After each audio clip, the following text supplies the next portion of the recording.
Hey, listeners, before we get started today, I want to give a quick shout out and word to our sponsor, our very first sponsor, Rapido Solutions Group. Danny Frisco and Roberto Icaza, two longtime friends of mine, guys I've known for 10 plus years, the CEO and COO, respectively, and co-founders of Rapido Solutions Group. These guys know what they're doing. I'm excited to be partnered with them to give you a little glimpse into their business. Rapido connects logistics and supply chain organizations in North America with the best nearshore talent to scale efficiently, operate on par with U.S.-based teams, and deliver superior customer service. These guys work with businesses from all sides of the industry, 3PLs, carriers, logistics, software companies, whatever it may be. They'll build out a team and support whatever roles you need, whether it's customer, carrier sales support, back office, or tech services. These guys know logistics. They know people. It's what sets them apart in this industry. They're driven by an inside knowledge of how to recruit, hire, and train within the industry, and a passion to build better solutions for success. In the current market conditions where everyone is trying to be more efficient, do more with less, nearshoring is the latest and greatest tactic that companies are deploying to do so, and Rapido is a tremendous solution for you. So check them out at gorapido.com. And thank you again for being a sponsor to our show, a great partner. We look forward to working with you.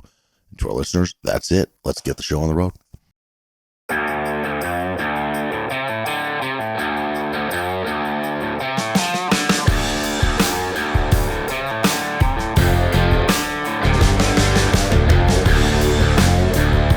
Welcome back, friends. Welcome back to another episode of the Freight Pod. I'm your host, Andrew Silver, and I am joined today by no one. All by myself. Singing is not the way I should be starting this episode, but I'm trying something new.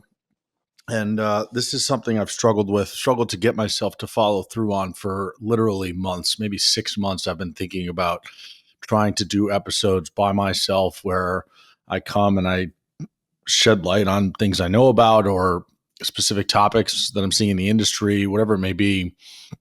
And it's just something, I don't know why, but I've been so scared to do. And ironically, so to take a step back, I'm in an interesting point in my life where I found professional success in starting a company, growing that company and selling it.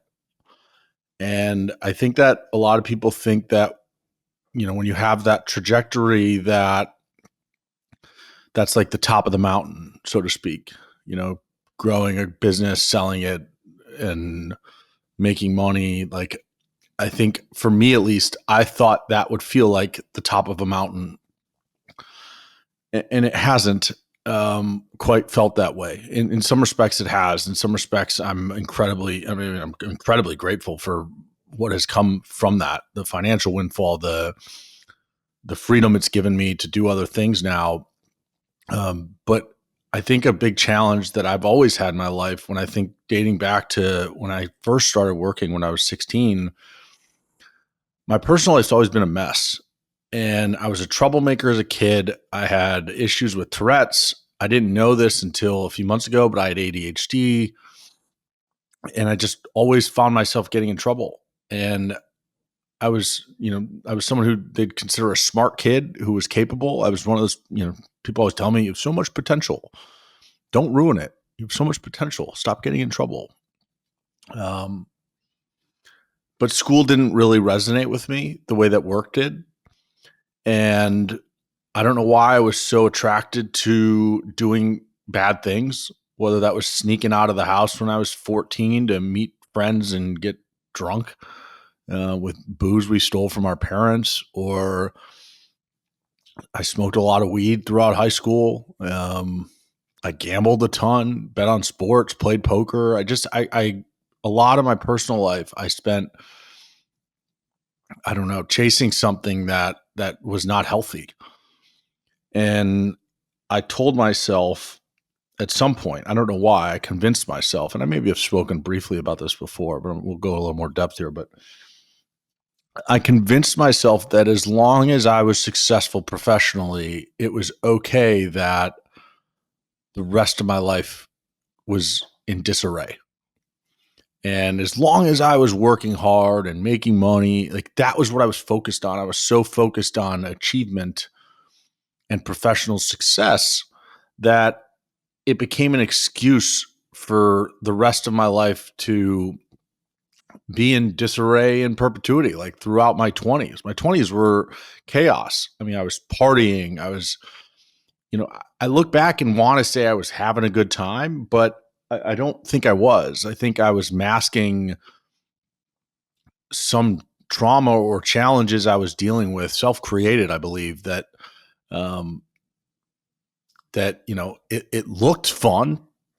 I had a lot of friends from work. We'd go out on the weekends, we'd go to the bar, we'd party, and at the same time, I was successful at work. So it always looked and felt like this is okay. You're enjoying your 20s, as they say. Um, but I didn't develop, I guess, a fulfilling personal life. I don't know that I ever developed a strong value system that like was written in stone, so to speak. I think I have a value system that I roughly understand. I want to do good in the world. I want to be a good person. I'm focused on my family, like things like that. But if you were to ask me what are your values, I don't know that I could easily recite them for you right now. I'd have to sit and think about it a little bit. And I say all that to say that I'm 34 years old today, and I was fired from my job, the company that I built with some amazing people. We built um, in March of 2023. It's been a year and a half. It's been over 18 months, and I think I'm finally starting to figure some things out. I said at one point I wanted to be grateful one day that I was fired.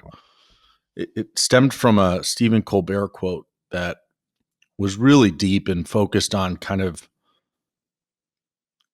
to the idea that to be human is to experience suffering and to experience pain.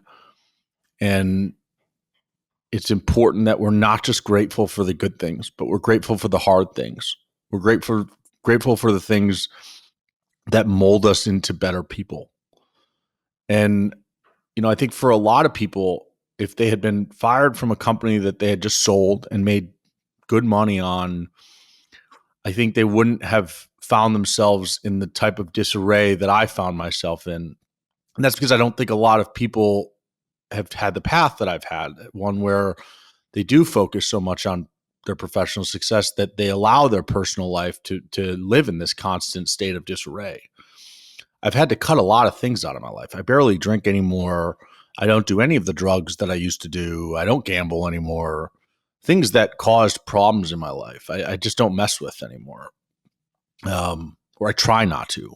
Um, I still mess around with marijuana, still take edibles, and I maybe make an excuse that I think that's helpful for me. I've seen creativity through some of that, but um, I just have had a lot of time in the last year and a half to reflect. I started seeing a therapist that I've now been with for over a year. I'm proud of myself for sticking with that for a year. And one of the things that, as I was really struggling, because I couldn't find purpose, like that's, I think, the essence of what's been a challenge for me the last year and a half is I lost my access to my business, the thing that I was, carrying as part of like my identity. Um, as I lost that, I felt like I didn't know what I had. I didn't know what I should be focused on. I didn't feel like I had something to wake up every day and be excited about, or to be thinking about, or contemplating ideas for. I was just, waking up and trying to figure out what to do. And I found myself in a, somewhat depressed state for quite a while, that I'm working my way out of. And I think the thing I want to talk about today is rooted in the idea of the concept of just do it, which, Nike's slogan, which ironically people probably don't know this, but just do it, the slogan came from a death row inmate.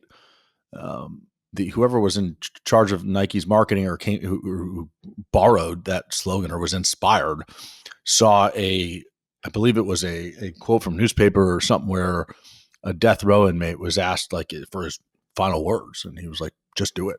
Like, let's just get it over with. Let's take the step and move and go."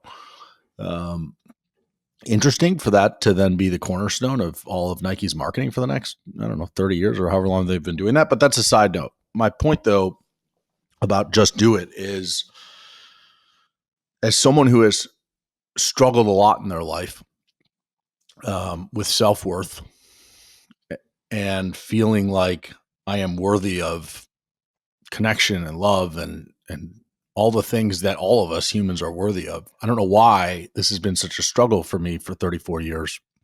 But I think a lot of my life, maybe this has to do with spending so much time doing things I shouldn't be doing, that I started blaming myself. As a kid, when you start smoking weed and drinking at 13 years old and you're hiding it from your parents, and you start gambling and playing poker and hiding it from your parents and all these things, like these actions, you start to feel bad about who you are as a person. And I think that's maybe what drove some of why I felt like I was a bad person or undeserving. I also think it maybe had something to do with having Tourette's as a kid, where I would be twitching and blinking and shrugging my shoulders and coughing, making noises when I shouldn't. Like, I distinctly remember being a 12-year-old kid in school taking a test, and my tick at the time from Tourette's was this like little cough, like, and I would do it every 30, 60 seconds. I mean, it was annoying. I'm certain it was annoying for anyone who had to be in space with me or in a class with me. And I just remember a kid, while we're taking a test, and I can't stop doing that. And he just turns and says, "Will you shut up?"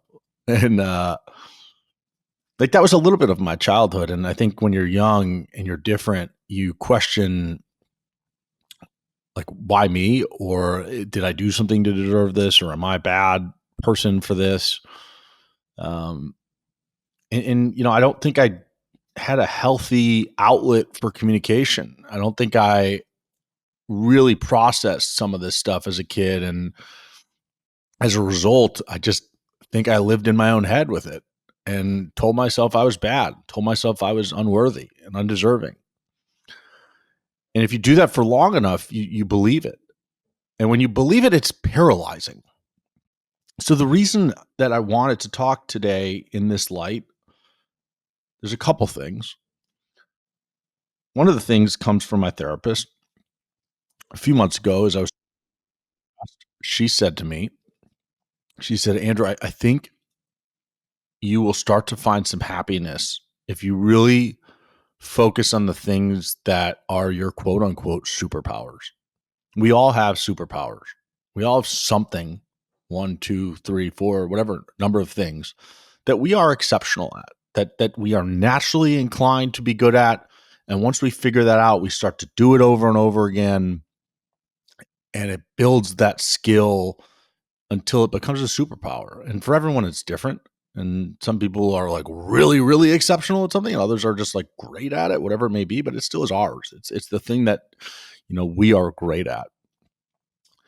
And she asked me to spend some time thinking about that. Like, what is it that you think is your superpower? And I have. I'm not someone who believes in signs necessarily yet. My therapist is trying to get me to believe in this concept. She's having me reading this book from a woman named Gabby Bernstein, "The Universe Has Your Back." And in it, there's a lot of these kind of trust the universe, trust the signs. And I'm not there yet spiritually, but I bear with me as I kind of explain this. So a week after she told me that, and I've spent time now thinking about, like, what is my superpower? What are the things that I'm really good at? I went out with some old coworkers for someone's birthday. And we were at the club. I wasn't drinking. I just was hanging out, which was a weird experience because I used to go to this club all the time and just get absolutely obliterated, make a fool of myself. But it was interesting to be the sober guy hanging out with 20 people, getting after it, having a good time. But one of my old employees pulls me aside and I hadn't seen him in 6 months or something like that. And he just was like, we really miss you. And I think that the thing that we miss the most is your ability to connect with people en masse, your ability to connect with people at a large scale, regardless of who it is. Like you have that ability, and you demonstrated it throughout your time at MoLo as our CEO when you would give speeches. You would find a way to connect with all of us at once. And that was something that I think we all really appreciated. And so I was sitting there, really grateful that he was sharing this with me. And then I started to think, like, is that it? Is that my superpower? Is that the thing that, I'm great at? And when I think back to my time at MoLo, the thing that I got the most, that filled my cup the most, was my company speeches, which I did every 2 to 3 weeks for most of the time while I was at the helm. I would do these kind of State of the Union address speeches to the team. They'd be 15, 20 minutes long. The purpose was typically to rally the troops, get people excited and motivated, but also to communicate and articulate what was going on in the business. It was a storytelling opportunity. I always tried to tie stories of what was going on in our business at the time to the vision, right? So for us, we were dead set on creating the best experience in the industry for our people, for our drivers, and for our shipper customers. And so I would spend time during the week talking to teams and understanding, hey, like, okay, did we just won this award? Anheuser-Busch named us Carrier of the Year. Okay, great. Let's talk about that in a meeting. And then thinking about, like, why did we win that award? What is a story that I can share with people that explains that by following through on who we want to be, that led to us getting the results we were looking for? And I think I remember one example so perfectly regarding Emily Madden, who was like MoLo's, I don't know, 6th, 7th employee, maybe 9th, one of the first and one of the best. And she was leading our operations team at the time. So she had a ton of responsibilities and a ton of accounts. She didn't have any accounts she was personally managing. She was managing probably 50 or 100 people, whatever it was. And on New Year's, on December 31st, we had a ton of orders for Anheuser-Busch that had to get out. And Emily was up until, I want to say, 2:00 in the morning, providing updates to Anheuser-Busch. And they were so appreciative and so grateful. And, she had put her own personal interests aside on a holiday to do what was best for the team. And, tying that story in to a speech to the company around why did we get named Carrier of the Year? It's because of things like that. And so my point in bringing that up is I want to do that more. I miss it. I miss flexing that muscle, so to speak, of being in front of a group and articulating a message in a way that connects. I knew when I started this podcast that would create an opportunity for me to do that, but that was over a year ago, and I've yet to do it. It's because I'm scared. I'm worried. And the reason, frankly, is because of self-doubt. I like to think that in my brain there's a constant boxing match going on between two versions of myself. And to simplify it, one version is the hero, the other version is the villain. The hero believes I'm a good person, and he believes in me. He believes I'm capable. He believes I'm worthy of love and connection, and that if I'm willing to do something and put my heart into it and give it all I have, that I'll get it done. And then I can do good in the world. The villain is an asshole, frankly. But he is everything that is self-doubt. He is everything that is telling me you're not good enough. Don't do it. You're an idiot. Nobody wants to hear what you have to say. That's real. And it's a never-ending boxing match in my brain that is constantly going on. And when I wake up in the morning, it's a question of who's currently winning the fight. And it feels like the good guy's usually winning, but sometimes the villain creeps in and gets a good blow on, a good right hook, so to speak. And it'll completely ruin my day. I like the notion of staying in the fight. When I think about all of the good I've done in my life, it all started with the idea of just doing it, of just freaking starting. Get into the fight and then stay in the fight. When we started MoLo, we had no idea what we were doing. I knew how to broker loads. I had spent 5 years as a carrier rep. I had spent 1 year working on site at Kraft Heinz as an operations rep in their transportation center. I spent 2 years working in Denver, opening an office. That was my first time leading or managing people. And that was also my first time kind of running a sales group on the customer side. So I'd done the primary functions of brokerage, but I had no idea how to run a freaking business. My partner, Matt Fogarty, had no idea how to run a business. He was a basketball player who then went and worked at IBM and was successful, very, very smart, one of the smartest people I know, one of the most capable. But when I looked at our deck, the original deck we made for what was then called Simba Transportation, it was a 7-page deck. The first page said Simba Transportation, a stupid name we'd come up with. The second page said our team, and it was a picture of me with a bio about me and a picture of Matt with a bio about him. And then the next page was our value prop, and the value prop was not that compelling. It was not. I mean, it was pretty simple and straightforward. But we weren't coming in with some new fancy technology. We weren't coming in with like $500 million that we were going to use to subsidize everybody's freight costs to be the fastest growing broker ever. We were just coming in with the idea that we could outwork people, and that if we took care of our employees and our carriers and our shippers, that think this would work out. But we had no clue. When we went and met with Wintrust to talk about a line of credit, I had no idea what the hell we were talking about. We learned on the go. And every day we showed up having no idea what shit we were going to run into. But we just said, we got to do it. Just do it. Just show up and start and see what happens. Now, my parents did not support the idea of me starting this company. They did not. And my father is someone I've looked up to like a superhero. My entire life, I've never thought he could be wrong. When I was 25 years old, I was 27 years old when I went to him and we were walking the dogs and I said, hey, I want to start a brokerage. This is what I think we can do. And he said, I don't think you should do that. He's like, I don't think it's a good idea. And I don't blame him. I was a mess. When we started the company, I was a mess personally.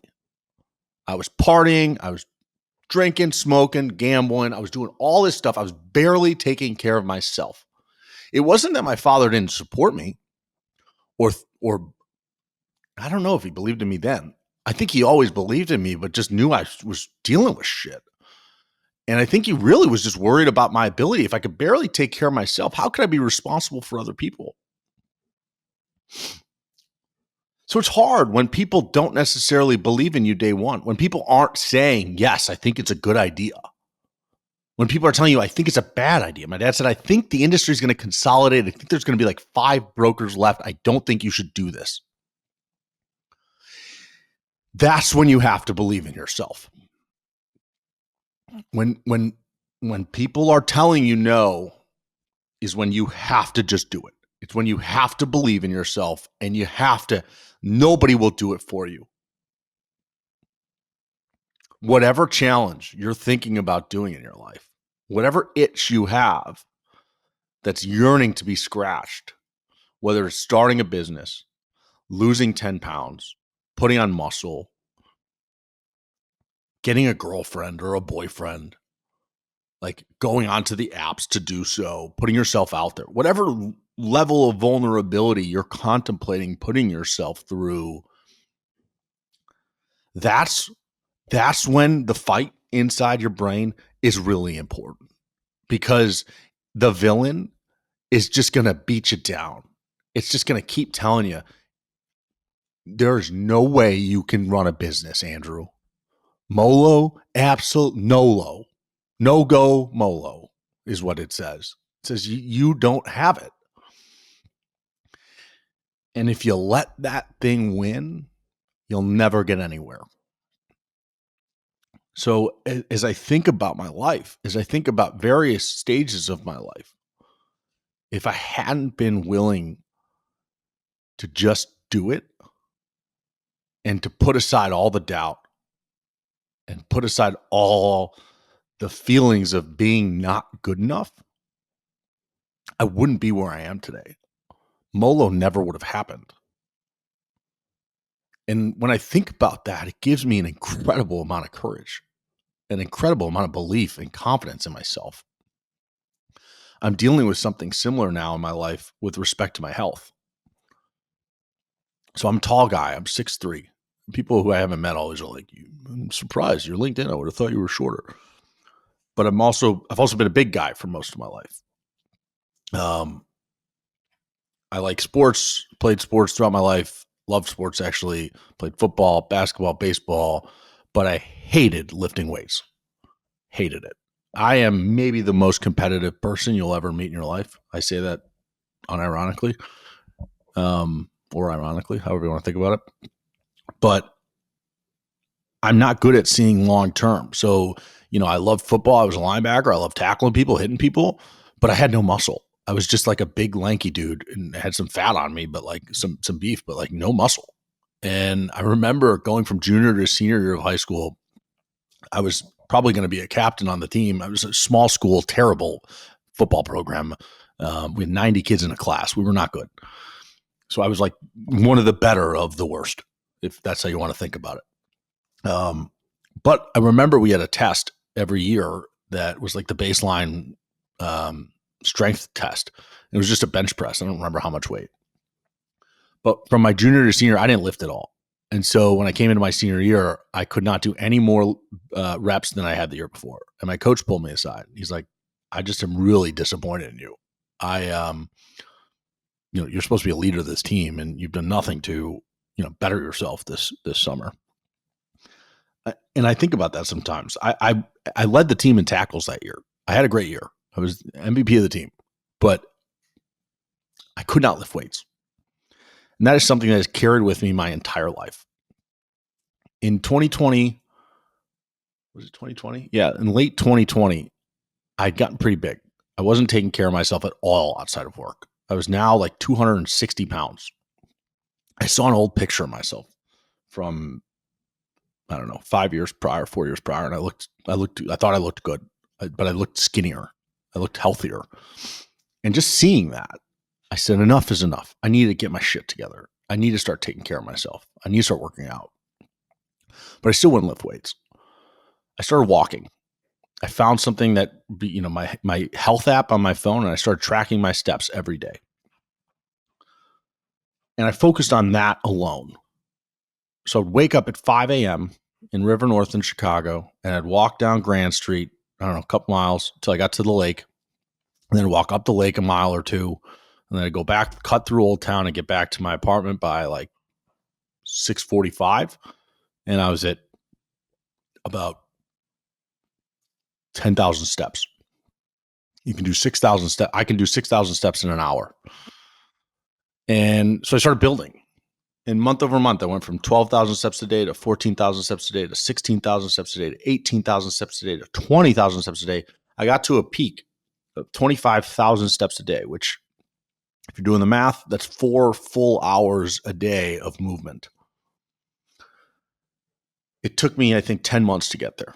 I lost 40 pounds. I was as like healthy as I had been in a very long time. But I couldn't have done that if I hadn't just started. If I hadn't just said one day, I'm just going to do it. I'm going to start with just walking. And day by day, you build on it. Now, despite having lost all the weight, I still didn't have an ounce of muscle on my body. And shortly after we sold the company, I went and got an executive health check with a doctor who told me that I had a bad heart that I have too much calcium plaque built up in my heart arteries that, essentially I have the amount of calcium. Everybody develops some calcium plaque in their heart over time. Most people don't have any until they're in their, like, I think 50s, maybe early 40s, mid 40s, you get a little bit. I had the amount that most 60-year-olds have, which put me at like a 2% annual risk of a heart attack. That's pretty scary shit. And yet for me, it wasn't scary enough to change. It wasn't scary enough to make a serious change. It took another year and a half. It took getting fired. It took having nothing but my personal life to really care about my personal life. And so finally, 4 months ago, I hired a trainer. I said, you know what? It's not enough to just be skinny. I need to get healthy. I need to be fit, and I need to put some lean muscle on. And so for the last 4 months, 3 days a week, I've gone and met with a trainer, 6:30 in the morning. It's been really hard. I dread it. I was dreading it every single day. Every morning I would wake up and try to come up with an excuse not to go. At one point I missed 4 out of 6. I think my trainer was about to fire me. And that was when my executive coach helped me shift my perspective and stop dreading it. And she helped me think about enjoying the process. The idea that, what if I fell in love with the strain? You know, when you're pushing the weight and you feel the strain, like what if you just loved that? And I tried to get myself to think that way. And that was a month ago. I haven't missed a session since. And now I'm looking forward to getting in there and just pushing the weight.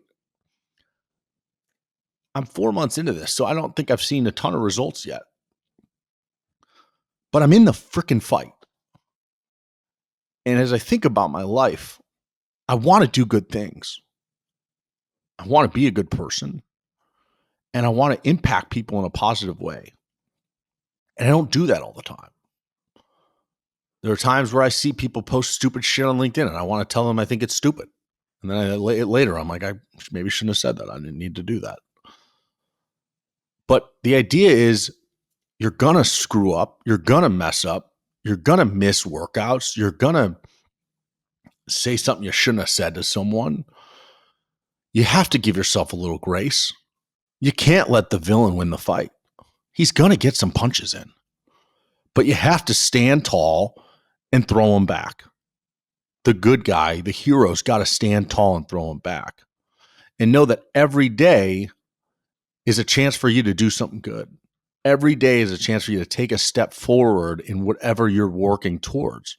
Whether it's starting a company that people don't believe in you, or it's starting a fitness journey, it all starts with the first step. It all starts with committing and then trying. And when you fail, you don't give up. You iterate. You change the way you're doing it so that you can show up again in a better way. The last thing I'll touch on here before I finish, I have to record an actual episode. I guess I'm going to use this, but I'm recording with Prasad in 10 minutes. And the last thing I want to say, as someone with ADHD and a brain that moves 1,000,000 miles a minute, I have a really hard time slowing down. I have a really hard time following through on things and getting my brain to stop and just relax. My coach and my therapist have been pushing meditation on me for years. And for some reason, I can't get myself to do it, even for 5 minutes. You know, we hosted Doug Wagner on the show and he talked about meditation. I mean, there are meaningful, positive impacts this can have on our lives, on my life for sure, to just take a breath. And I can never get myself to do it. So I've recently learned about the idea of habit stacking. And habit stacking is where you take a habit, something you're already doing, and you pair it with something you can do while you're doing that, something maybe you're struggling to get yourself to do. And over time, those habits become interchangeable. You know, anytime you do one, you're going to do the other. So in my workout process that I've finally gotten myself to be like excited about, I usually spend an hour in the gym and then they have a sauna and I go sit in the sauna for 15 minutes. Now that is prime meditation time, you would think. but I struggle to sit there and just like be okay. So in the last few weeks, I've started bringing my headphones in there, putting on a meditation for the first 6 minutes of the sauna and getting that done. And in doing that, I've now done it like 7 out of the last 9 days. And for me, that's a big win, because before that, I probably did it 7 out of the last 9 months, 7 days out of the last 9 months. So I don't know what I'm really saying here. What I'm trying to get to is I'm trying to be vulnerable with all of you about where I am in my life, connect with all of you on that, because I know that people struggle. And I know that people struggle just in how they wake up every day and decide, am I going to show up to work as my best version of myself, or am I fucking pissed about something? Or am I just not going to show up at all? I have that fight every morning of just getting out of bed. And I'm happy that I'm in the fight and I'm seeing the results, even though sometimes the results look like 1 step forward, 2 steps back, for me to then take 3 more steps forward. Whether it's something like MoLo that over 6 years, I just started with just show up and go and see what happens, block out all the haters and just believe in yourself, or it's a fitness journey, it doesn't matter. Find something that you believe in, that you want to be part of, and just do it. Believe in yourself and just do it. Don't let the bad guy win. You are the good guy. The bad guy's a figment of your imagination. The good guy is who you really are. So I don't know if I'll ever do this again. Just me talking to the microphone. I don't even know if I'm going to release this, but fuck, it feels good to do it. And it's a step forward for me. 6 months I've been sitting on this. Finally, this morning, when I put on Insight Timer, which is the meditation app I use, I found this meditation that was called I Am. And it said, I am are the most powerful words in the English dictionary when put together. I am capable. I am powerful. I am worthy. If you say that to yourself every morning, you can conquer the frickin' world. Believe in yourself. Just do it.